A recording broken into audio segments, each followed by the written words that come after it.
Hi everyone, I'm Jin, a Chinese teacher. If you feel like learning 100 most common Chinese characters within 30 days, subscribe.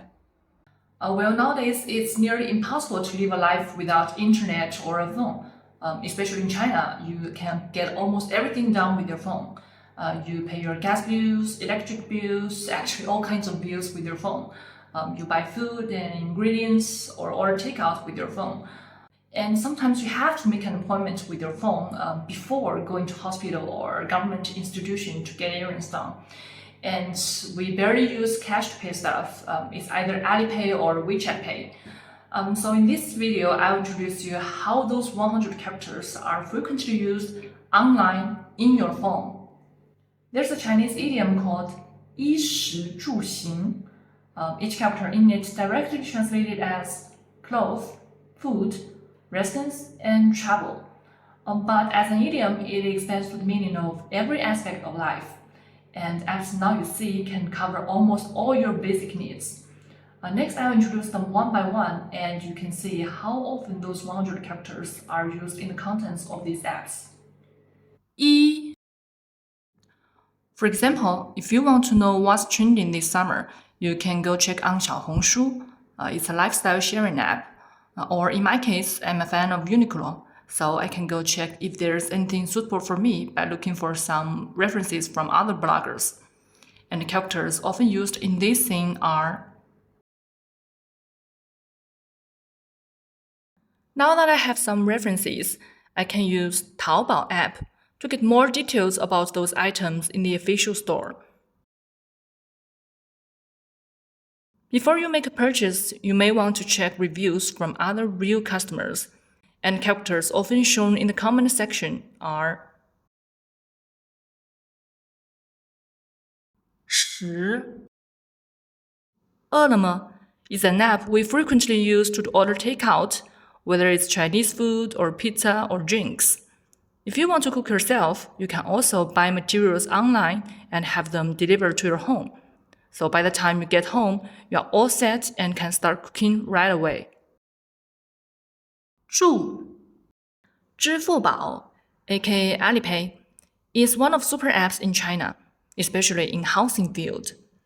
You can use it to pay gas bill, phone bill, water bill, all kinds of bills, and even mortgage. You can link it to your social security account to pay for hospital costs. You can also use it to order home services, buy insurances, send packages, and so on.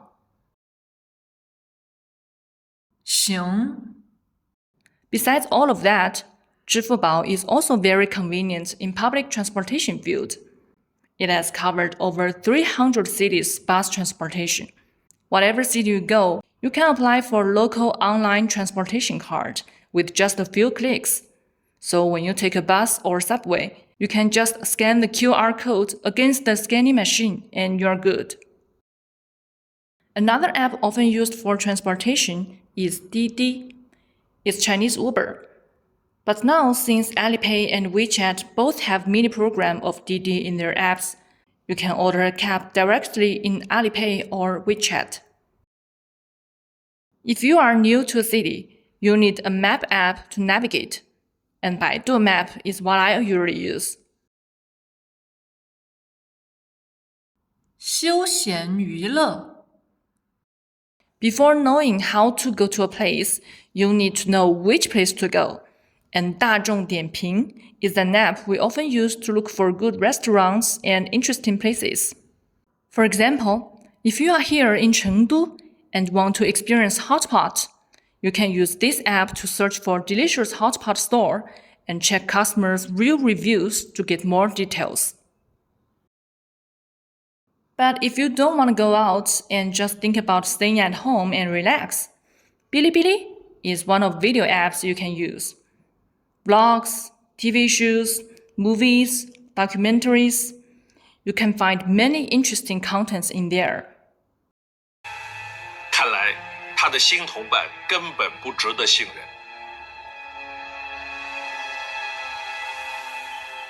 更糟糕的是，在他离开的这段时间，他的同伴也产下了一枚蛋。Watching Friends is one of the ways I use to learn English. Maybe you can use it to learn Chinese too. No. Look, all I know is that I cannot wait a week until I see him. I mean, this is just too big. You know, I've just got to talk to him. I got to. Okay, I'll see you later. Rachel, I love you. Deal with me first.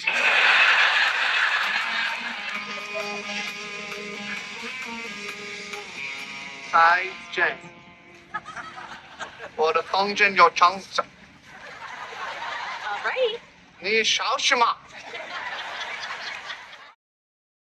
Listening to music is another fun way to learn a language and a country's culture. QQ Music has the largest group of users in China, and you can find almost all popular songs in there. So it's gonna be forever, or it's gonna go down in flames. You can tell me when it's over, if the high was worth the pain.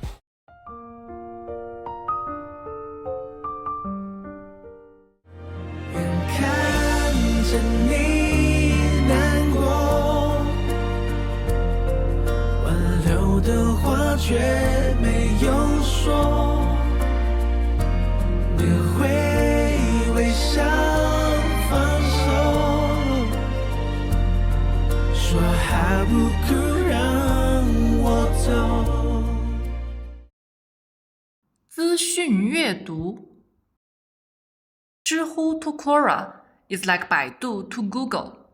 We use this app to find more detailed information and solution to our questions and problems.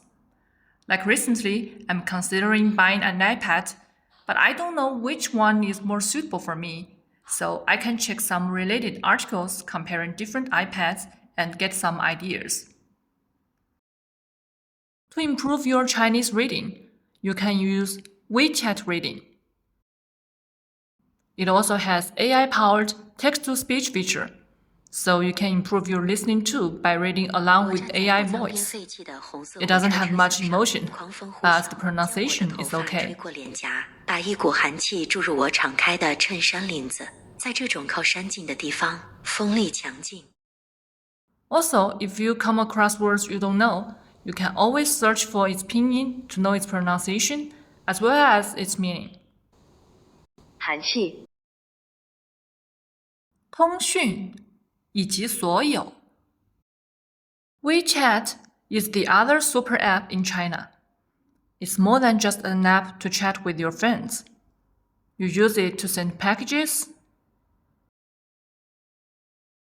book tickets for museum or concert or any other activities. You make an appointment with hospital or government institutions before going there to run your errands. You subscribe to public accounts to get contents you like. 朋友你好，欢迎来到为你读诗。 So if you want to know more about what's trending in China with young generation, you can register an account in Xiaohongshu to make friends or improve your online reading. Also, if you are thinking about taking a trip to China, I highly recommend you installing those two super apps, 支付宝 and WeChat. It's really convenient. It covers many things living in China, and it will be auto-translated to your phone system language. And just for the record, it's not promotion, it's plain introduction. That's today's content. See you next time.